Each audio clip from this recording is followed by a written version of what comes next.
Mas vamos lá, falar de um tema que está rolando não só no mercado SAP, mas no mundo inteiro, que é a parte de agentes, agentes de inteligência artificial. Mas antes, eu quero aproveitar e trazer algumas novidades que está rolando aí no mundo da inteligência artificial SAP. Quando a gente fala de inteligência artificial SAP, a gente não é um provedor de modelo de inteligência artificial. Não fazemos modelos de linguagem, que nem o GPT, o Gemini, pelo contrário. O que a gente faz? Pegamos as tecnologias do mercado, fazemos parcerias e, com elas, a gente coloca isso nas nossas soluções. Seja processo de negócio, a gente embarca, né, faz o embedded, ou a gente cria soluções usando inteligência artificial, trazendo para a nossa realidade, para o nosso mercado, para soluções de inteligência artificial voltada a negócio. Legal. Dito isso, a gente já começa falando de uma exceção, né? A SAP adora fazer um mas. A gente acabou de lançar um modelo que chama RPT, Relational Pre-trainer Transformer. E o que significa isso? Transformer, basicamente, é o modelo... Os LLMs são modelos transformers, que a gente chama, né? E esse modelo, o que acontece? É um modelo pré-treinado, só que ele não é um modelo igual os de linguagem, que você faz interação com dados não estruturados. É para dados relacionais. E o que é legal disso? Machine Learning, igual o Ruiz falou, é interessante, tem gente que já mexeu com o Jupyter Notebook, mas é uma especialidade um pouco específica. Você tem que conhecer um pouco de Python, geralmente você tem que conhecer ciência de dados, de estatística. Imagina você... O quão difícil é você sair disso, né, dessa fase de aprendizado, para você poder aplicar isso nos seus dados, nos seus relatórios, no seu dia a dia. Então, o que a SAP pensou, né, com essas novas tecnologias? Pô, a gente tem muitos dados importantes para a organização. Dados de compras, dados de vendas, dados de manutenção, dados financeiros, dados de tesouraria. Por que a gente não treina um modelo, já deixa ele pré-treinado, e ele fica super simples para você poder ter acesso a machine learning na sua mão? E aí, daí que veio esse SAP RPT. Não é uma tecnologia nova, mas agora que ela está aflorando, digamos assim, tanto na SAP quanto em outros mercados, mas a gente tem o nosso porque faz muito sentido para o nosso dado de negócio. E como é que ele funciona? Eu acabei de gravar o vídeo, para não precisar toda hora descer lá, está público, rpt.cloud.sap, vocês conseguem acessar. E o que é legal desse modelo? Vocês vão acessar aqui, vocês podem subir o seu próprio dado, ou usar os dados de exemplo que tem aqui. E como é que funciona esse modelo no final das contas? Eu simplesmente subo um dado, CSV, uma tabela de dados, e dentro desses dados eu tenho lá, vamos supor, nesse caso aqui, priorização de ticket, eu tenho todos os meus dados. E eu defino quais campos que eu quero que ele faça a predição. Então, de uma série de dados que eu mando, que eu posso mandar bastante ou pouquinho, dentro deles eu consigo definir quais campos eu quero que faça a predição e eu peço para ele fazer. Ele vai entender o contexto, ele vai entender a tabela, ele vai entender tudo e vai fazer essa predição. Nesse caso aqui, ele fez a predição da prioridade do ticket, se é média, alta ou baixa.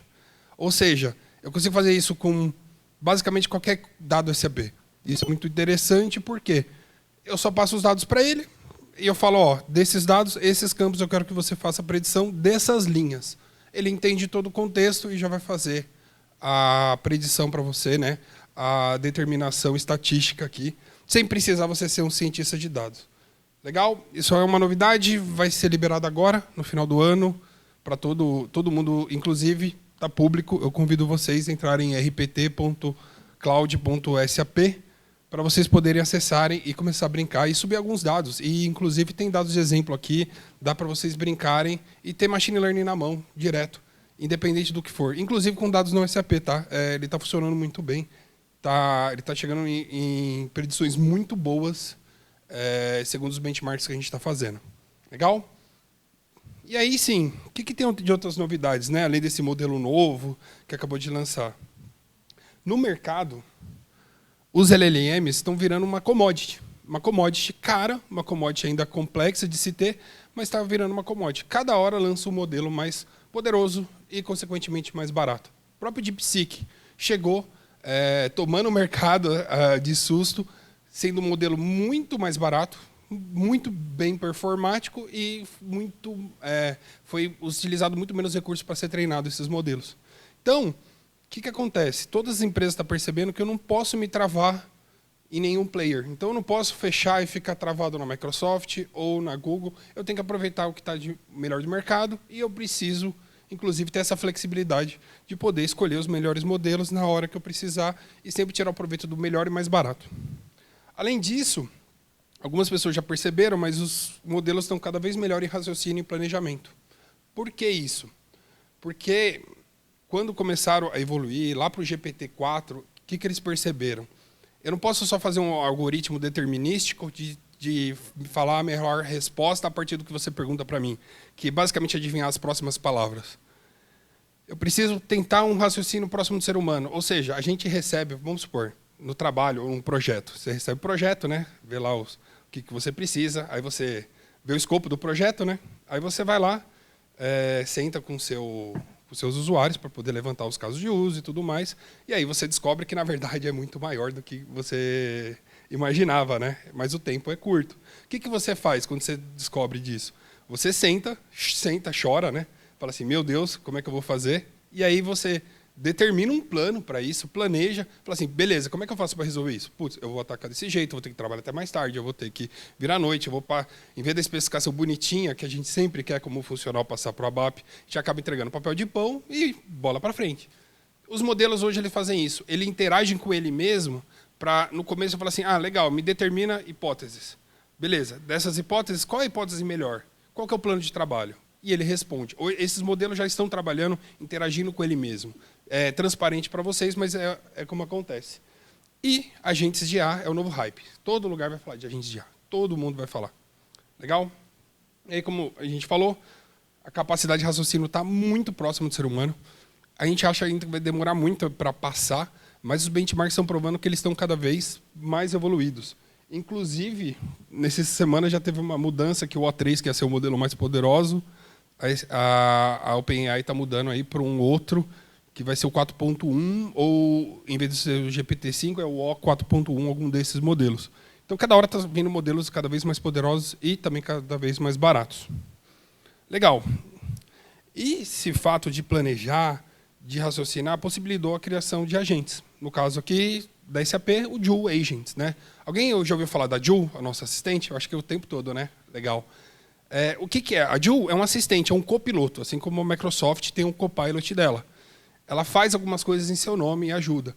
Um agente ele é uma evolução disso. O agente ele faz as coisas para você autonomamente. Você não precisa estar ali do lado, né? Pergunta e resposta. Você pede para ele uma... Eu costumo falar que não é uma tarefa. Você passa uma missão, que é um conjunto de tarefas, deixa ele trabalhando. Se ele tiver algum problema, ele vem falar com você. Senão, ele sai tocando, né? Vai, filhão. O agente faz isso. E quando a gente fala de IA agêntica, né? Agentic AI, significa agenciamento. Executar em nome de. Então, um agente de IA, ele executa coisas em seu nome. Assim como a Alexa já fazia, apesar de nem ser tão inteligente, né? Errar várias vezes a música que você pede, mas já era um agente arcaico de inteligência artificial. Legal. Além de ele executar coisas em seu nome, né, para ser configurado um agente, ele precisa ter a capacidade de planejar, refletir, ter um contexto de negócio, né, para resolver e colaborar com outros agentes ou com o ser humano. Essa é a ideia de um agente de IA. Legal? Então a gente sabe que um agente ele precisa executar coisas, interagir com o mundo real em seu nome, e ele precisa ter essas capacidades de raciocínio e planejamento, que ele roda sozinho sem precisar de você. Isso é o que define um agente de IA. E na SAP a gente está liberando agentes que vai trabalhar já no standard, direto, né? Mais de 40 agentes a gente vai liberar. Só que o que é legal? A gente criou o Joule Studio dentro do BTP para você criar os seus próprios agentes. Vai ser liberado agora, no dia 19 de dezembro. Eu vou mostrar aqui uma versão beta, mas o que é legal? Vocês vão poder criar conforme seus cenários. Não precisa depender dos agentes standard. E, em janeiro, a gente vai poder customizar os agentes standard com os contextos de negócio de cada cliente. E lá dentro a gente pode criar habilidades, coisas simples, né? E também a gente consegue criar agentes de IA. E qual que é a diferença? Quando a gente cria os skills das habilidades, é basicamente a programação normal, o workflow normal. Eu recebo isso, faço esse processo e devolvo isso. O agente não. O agente ele trabalha um pouquinho diferente. que eu faço? Eu dou a missão para ele, eu dou as regras do jogo, dou as ferramentas e falo, ó, se vira, ele vai tentar chegar na melhor solução. Então, a utilização dele é um pouco diferente, ele é muito mais para apoiar o ser humano do que uma programação normal que é só para automatizar. Tem gente também que está definindo que basicamente os agentes de IA é o RPA 2.0, né? Ele é uma automação um pouco mais evoluída. Inclusive, tem parceiros nessa sala que mandam muito bem nessa parte de automação, com o Build Process Automation. Legal. Então, a gente vai criar um cenário do seguinte. Eu vou até descer, porque eu quero fazer ao vivo com vocês, por mais que pode dar erro, porque eu quero que vocês sintam e a gente possa abrir o capô de um agente de IA para a gente conseguir entender um pouco melhor. Então, qual que é a minha necessidade aqui? Eu tenho uma necessidade seguinte. Eu tenho falta de informação para a força de vendas e demora na criação de pedidos. Só acontece na Suíça isso aqui, né? Não acontece no Brasil essa dificuldade, né? Com o pessoal de força de vendas. O que eu preciso para resolver esse agente comercial? Eu preciso de dados de material, dados de cliente, dados de pedido. E aí eu coloquei algumas regras aqui. Somente ordem comum, e sempre que for criar uma ordem, o vendedor precisa validar ela. Ou seja, eu não vou deixar o agente sair criando sem ter a bênção do comercial. Legal? A gente vai criar aqui no beta, eu vou até descer, até peço desculpas, porque a gente vai criar ao vivo aqui esse agente. Em vez de rodar o vídeo. Vamos lá. A gente vai entrar aqui, ó. Essa ferramenta está saindo agora, no final desse mês, porque está entrando a oficial, mas essa aqui é a interface que a gente tem de rodar beta, né? Então ela está até num ambiente que a gente chama de Canary. Então eu vou vir aqui e vou criar um agente de IA. Deixa eu dar um refresh. Legal. Primeira coisa, nome do agente. Esse agente, já até deixar aqui, que eu já deixei aqui, é um agente comercial do Citi. Qual que é a especialidade? Aqui eu defino o que ele faz, brevemente. E isso serve para o contexto dele, tá? Ele tem que saber qual que é o primário dele. Então eu vou vir aqui, eu até deixei pronto, que ele é responsável por responder ao usuário, além de criar ordem de vendas. E aí aqui eu vou colocar o que a gente chama de regras do jogo, né? Business constraint.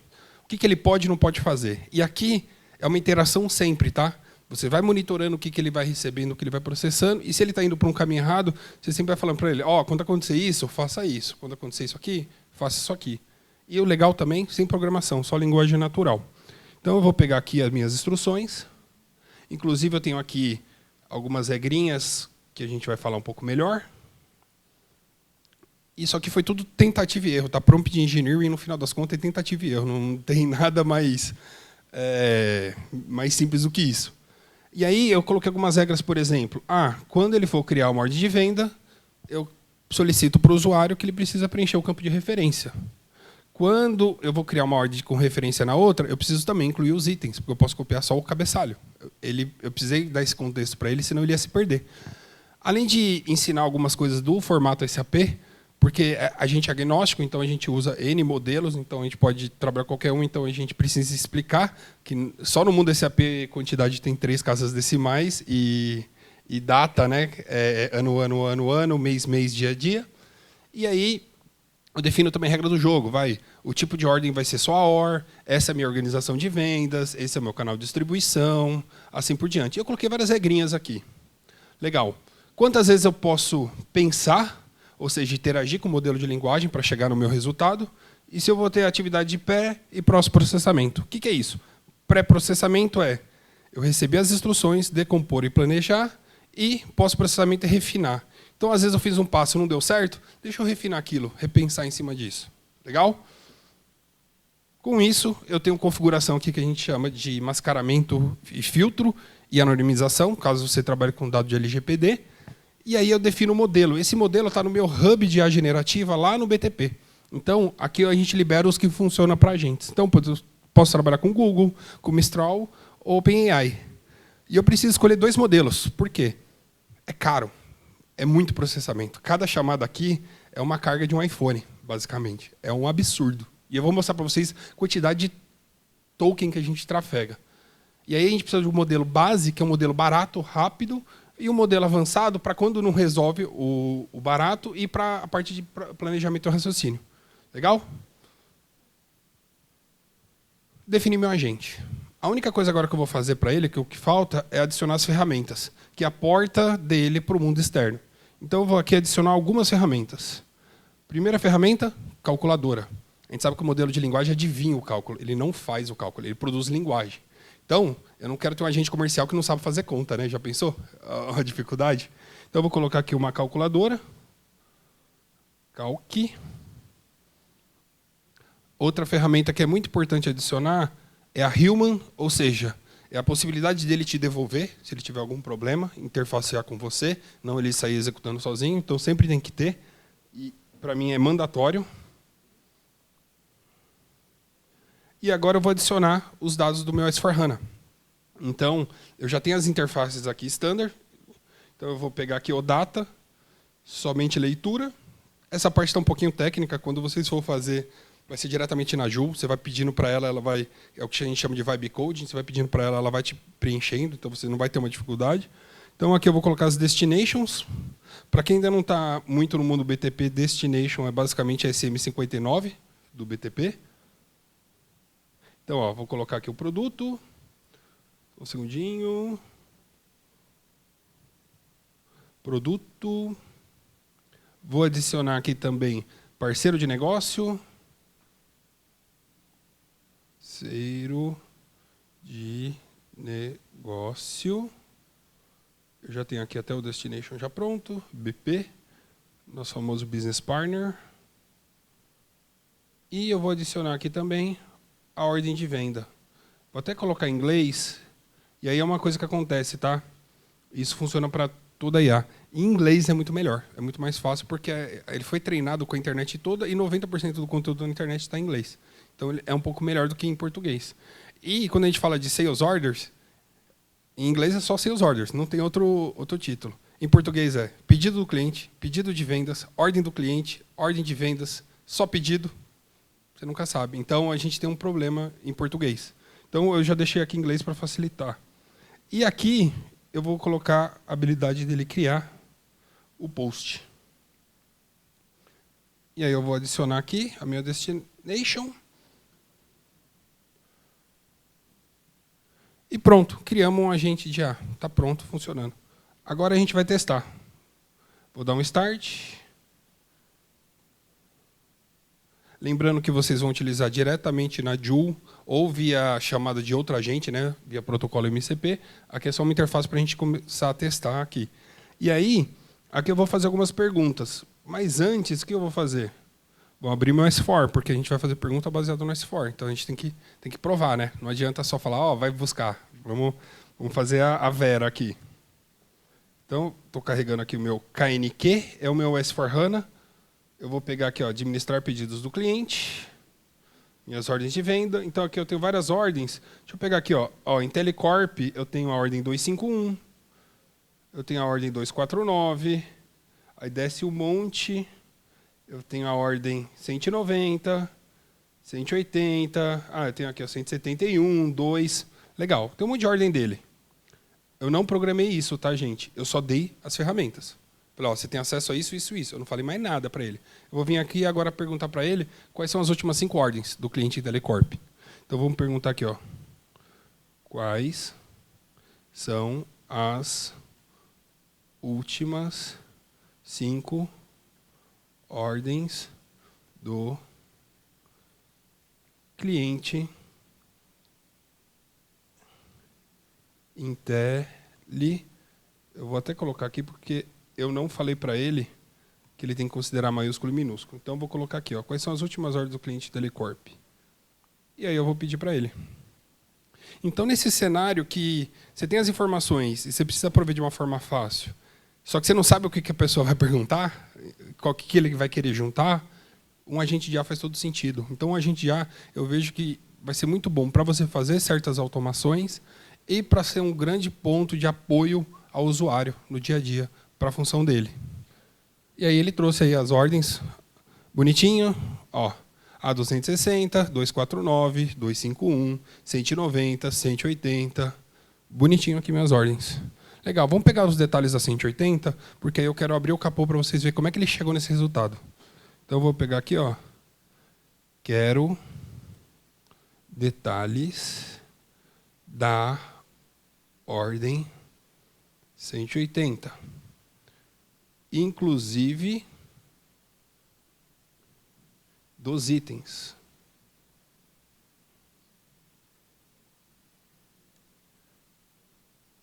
Também não programei isso. Ele que se vire para achar. E aí ele vai até registrando aqui o que ele está fazendo. E aí ele vai pegar os detalhes e vai retornar para mim bonitinho os detalhes da ordem 180. Você vê a ordem 180, material TG11 1755. Se eu entrar aqui, ó, na 180, tá aqui, ó.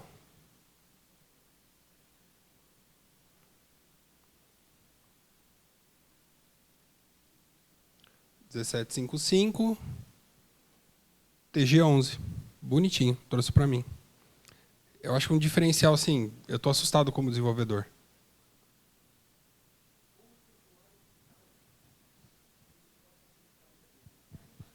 Como que pode? Por exemplo, imagina o comercial. O cara vai entrar numa mesa de negociação. Tem um cenário de um grande, eu acho que um dos maiores grupos de alimentos, né, no Brasil, lá de Curitiba, que era antes um pouquinho de Santa Catarina, né? E eles têm uma negociação de grãos absurda. Por quê? Eles são um dos maiores compradores de grãos do Brasil. E eles entram para conversar, para negociar com o pessoal do agro, e é super complexo. E eles, às vezes, faltam informação. Então, por exemplo, o cara, eu integro isso com WhatsApp, com Teams, ele vai, antes de chegar para conversar com o cliente, ele pergunta, e aí, qual que foi o último valor que a gente negociou daquele grão? E ele retorna na hora ali. É uma informação que eu vou ter que colocar o programa. Ou ele fala, quais foram as últimas 5 ordens? Ele pode perguntar N coisas. Totalmente integrado com SAP. Eu integro, inclusive, com legado, com outras ferramentas, com o que eu quiser. E a tecnologia de agente é assim para SAP, é assim para Google, assim para Microsoft, assim para Salesforce, com Agentforce, é a mesma coisa. A diferença é que aqui a gente conhece o negócio SAP. Então, se perguntar aqui material, produto, CFOP, o que você perguntar, por exemplo, elemento PEP, no caso, por exemplo, do SAP, tem umas coisas muito específicas que a gente vai entender melhor do que os outros agentes. Legal? Então, vamos só abrir o capô para entender como é que ele chegou nesse resultado. Outra coisa, toda IA precisa ter o princípio que a gente chama de explicabilidade. O que é isso? Se eu não puder explicar como aquela IA chegou naquele resultado, não é uma IA válida, vocês estão perdidos com compliance. Então, por mais que ela tenta sempre achar a melhor solução e ela é flexível nisso, eu preciso registrar tudo. Certinho, como é que ele chegou naquele resultado. Senão, não é uma IA válida, não é uma IA responsável. E aqui, ó, eu pedi para ele trazer os detalhes, inclusive dos itens. Peguei as instruções, decompus quais são os detalhes do item, quais são os da ordem. Criei um plano com base em tudo que eu escrevi em minhas ferramentas. Então, ele vai olhar tudo que ele tem de ferramenta e falar, cara, qual que é o meu plano? Então, ele criou um plano aqui. E aí, depois, ele vai montar uma seleção no meu S4HANA. Então, ó, 415674, ordem 180, expandindo para o item. Se eu olhar aqui, 415674. E, depois a seleção, vou até trazer aqui, ó, ele trouxe assim, ó, tudo em inglês, tudo como formatação não legal. Aí eu pedi para ele refinar, ó, aí ele trouxe assim, ainda está ruim, aí ele refinou, aí ele trouxe bonitinho para mim, os dados criados.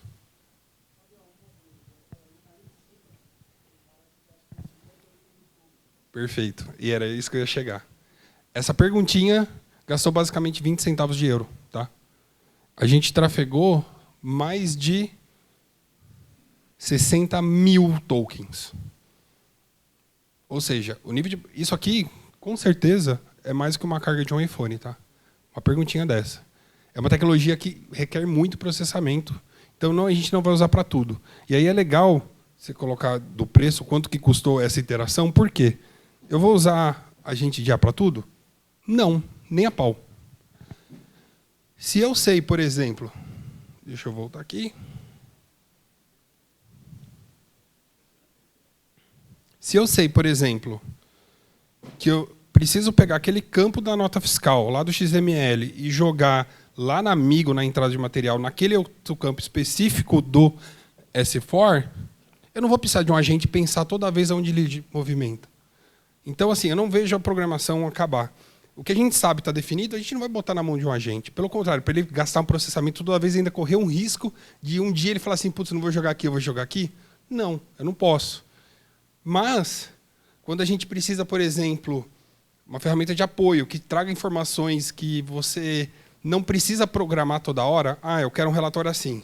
Eu quero que cruza minhas vendas com por exemplo, minhas vendas de salgadinho, por exemplo, lá da PepsiCo, né, da Chips, com a previsão do tempo.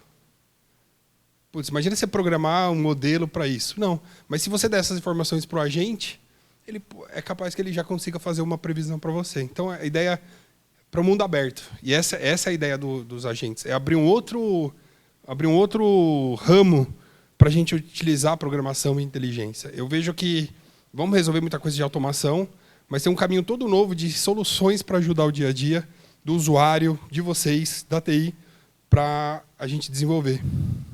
E aí, para fechar, agora do ponto de vista técnico, o que é um agente de IA olhando tecnicamente?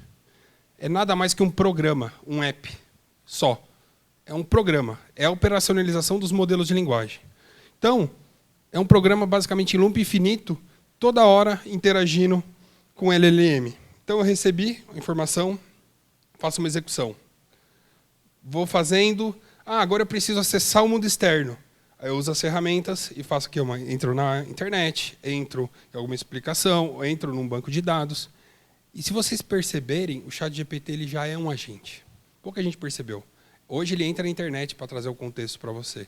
Hoje, você pede para gerar um Excel, ele vai gerar um programa, executar aquele programa Python, gerar aquele Excel e te devolver. Ele já é um agente de IA. Pouca gente percebeu, mas hoje o ChatGPT não é só um LLM. E todo mundo é assim. Então, um dia perguntaram o que é um agente de IA. É um programa. É a utilização do modelo de linguagem como uma ferramenta. Legal? E para fechar, para que serve um agente de IA? E eu sempre falo essa frase. Solução dinâmica de problemas.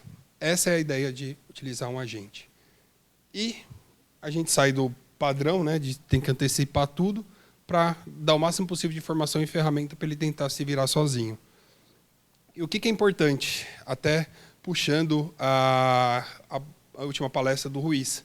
Um agente só vai ser bom se a gente tiver informações boas com semântica para munir de informações esse agente. Beleza, o nosso agente lá foi simples. Eu entrei lá no S4, só fiz uma coisa operacional. Mas a primeira coisa que as pessoas perguntam quando eu faço é lá, e se eu pedir para fazer a média das últimas 5 ordens? Eu não vou fazer isso acessando esse AP. Ele vai sofrer, vou gastar um dinheirão e não vai ter performance. Esse tipo de informação ele vai conseguir ter desde que ele esteja integrado com o Business Data Cloud, com os produtos de dados. Então, claro, ele vai ter aqui interação operacional com as aplicações SAP. Mas ele precisa aqui de uma base que a gente chama de aterramento, né, de ground, de contextualização. E aí, isso aqui, o poder vai para a casa do chapéu, desculpa o linguajar. Eu estou assustado, mas eu estou esperançoso que tem muita coisa legal no mundo SAP agora. E essa é uma das coisas que veio para ficar. E o mais legal, eu não preciso ser programador, eu não preciso ser um ultra funcional, eu posso ser um cara mais generalista, um cara mais da TI, que dá suporte. Eu consigo tirar proveito dessas tecnologias novas. Eu acho que isso é o legal da IA hoje, que é a democratização. Claro que tem outras coisas, né? Porém, mas a gente chega lá. E o último anúncio que acabou de acontecer, sexta-feira passada, não essa, a retrasada, desculpa, a maior plataforma de agentes para automação, que é a N8N, a gente anunciou uma parceria. Então, o que acontece? Tanto a gente pode usar o nosso hub de IA generativo, Generative AI Hub, como motor para o N8N, e aí você fica tranquilo, porque todos os modelos lá a gente validou, foi em cada um, fez contrato, faz auditoria, seu dado não vai ser usado para ser treinado. E também eu consigo fazer acessos aqui a partir do N8N no S4 ou qualquer outra solução SAP. E aí o que acontece? E eu vou poder chamar esses robôs do N8N direto da Joule. Então lá dentro da Joule eu falo assim, putz, eu quero executar um agente tal da N8N. Ele fala, beleza, está aqui. Então eu não preciso sair da tela. E aí a gente começa a pensar o seguinte, eu não preciso programar tela mais. A gente tem um conceito novo de AI is the new UI, ou seja, a inteligência artificial é a nova interface do usuário. E agora a gente começa a pensar do seguinte, putz, eu preciso fazer uma tela de entrada, fazer uma saída. E se eu só deixar ele digitar o que ele quer no prompt, ou futuramente falar, e eu trago a resposta para ele bonitinho, sem precisar desenhar. Eu acho que é muito difícil achar um programador que, por exemplo, que gosta de desenhar, principalmente no Fiori, né, que leva um super tempo. É bem complexo. E aí essa é uma diferencial que a gente está muito empolgado. Dentro da SAP, assim, a gente está mal espera a hora de sair, porque a gente vai entrar com tudo no mercado e já está já estou um ano brincando com essa ferramenta e já está muito madura na versão beta. Eu nunca vi isso na SAP. Então, assim, a gente está entrando realmente com o pé no peito dessas novas tecnologias. E, né, fechando, sempre pergunto, o que está no roadmap para esses agentes? O Agent Builder vai se liberar agora em dezembro, dia 19. Vai poder fazer orquestração de agentes dentro do LeanIX, né, da estrutura lá de BTM, Business Transformation Management. Dentro do LeanIX você vai ter o Agent Hub, que você vai poder orquestrar. Vai ter a parte de Vibe Coding, ou seja, a IA te ajudando a criar uma nova IA. E também a gente vai poder estender os agentes standards que a gente vai liberar e poder integrar com outros agentes de outros fornecedores, como Salesforce, AWS e assim por diante. Legal? E a gente vai poder acionar agentes como trigger, né, com um evento, igual o Event Mesh. Então, por exemplo, uma ordem foi criada, eu posso chamar o agente para, sei lá, validar, fazer isso, olhar no mercado, voltar, fazer N coisas. Então, a gente vai conseguir fazer gatilhos desse agente a partir de qualquer coisa que acontece dentro do S/4HANA. Então, esse também é um grande diferencial. Legal, gente? Eu tentei ser o mais breve. Eu queria trazer essa tecnologia nova. Muito obrigado. É uma honra estar aqui sempre no City. Esse é o primeiro aqui em São José dos Campos. Mas espero que tenham muito mais. É uma cidade muito boa trabalhar aqui na Johnsons e na Embraer também. Lá em 2008, 2009, no projeto do ECC5, foi um belo trabalho lá, era perto do aeroporto, né? Não era na Eugênio de Mello ou a outra. Foi um projeto ultra desafiador. É muito bom estar aqui. E brigadão, gente, pelo tempo e pela paciência no final do dia. Super cansado vocês aqui para me ouvir falando besteira aqui. Obrigado, gente.